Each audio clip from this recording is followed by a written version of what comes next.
सरगोदा में एक साल के दौरान पकड़ी जाने वाली 10 करोड़ रुपए से जायद मालियत की मुनशियात को थाना सदर में नजर आतिश कर दिया गया।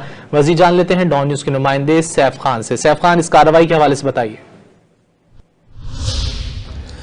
जी बिल्कुल, इस वक्त मैं थाना सदर की हदूद में मौजूद हूँ कि जहाँ पर डीपीओ सरगोदा की जानिब से पकड़ी जाने वाली मंशियात को नजर आतिश किया गया और 10 करोड़ से जायद मालियत की जो मंशियात थी उनकी जज साहब की निगरानी में उनको नजर आतिश कर दिया गया। इस वक्त हमारे साथ सब इंस्पेक्टर साहब मौजूद है, हम उनसे बात करते हैं कि उनका इस मंशियात के हवाले से, आज के दिन के हवाले से क्या कहना है। जी अस्सलाम वालेकुम। जी वालेकुम सलाम, शुक्रिया। Mohammad Aslam Gondal, sub inspector Punjab police Sargodha.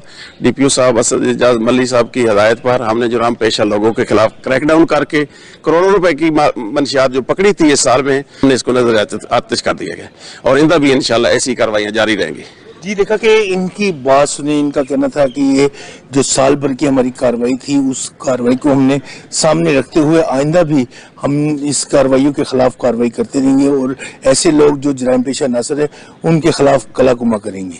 जी सैफ खान, बहुत शुक्रिया इन तफसीलात के लिए। और अब खबर खेल की।